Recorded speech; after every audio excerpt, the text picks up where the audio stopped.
बिस्मिल्लाहिर्रहमानिर्रहीम। अस्सलाम वालेकुम। आज के इस वीडियो में हम आपको मुहर्रम के पहले जुम्आ का एक ऐसा पावरफुल वजीफ़ा बताएंगे।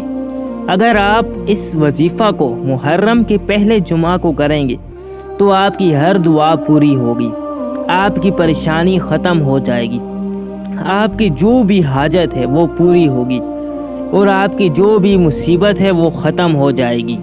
अगर आपके घर रिज़्क़ की तंगी है तो वो तंगी इस वजीफ़े की बरकत से ख़त्म हो जाएगी। अगर कोई बीमारी है तो आपको शिफा मिलेगी, या जिस किस्म की भी परेशानी है तो वो ख़त्म हो जाएगी।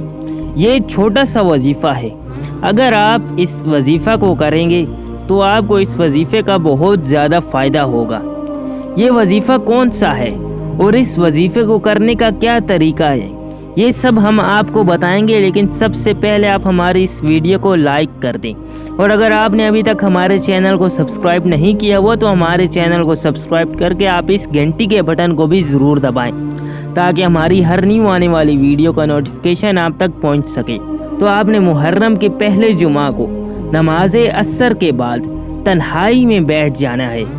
सबसे पहले आपने अल्लाह पाक के 3 नाम या अल्लाहु, या रहीमु, या करीमु, इनमें एक अल्लाह ताला का ज़ाती नाम है और 2 अल्लाह ताला के सफ़ाती नाम है।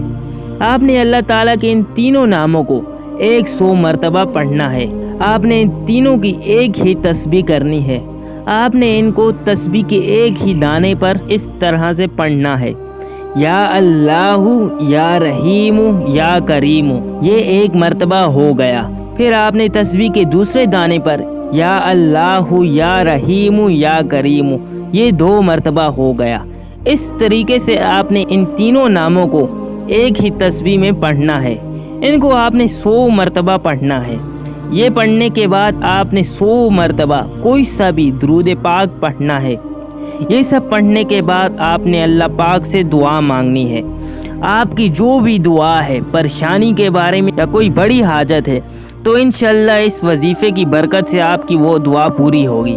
आपकी सारी परेशानियां, मुसीबतें ख़त्म हो जाएंगी और आपके घर से रिज़्क़ की तंगी भी ख़त्म हो जाएगी इंशाअल्लाह।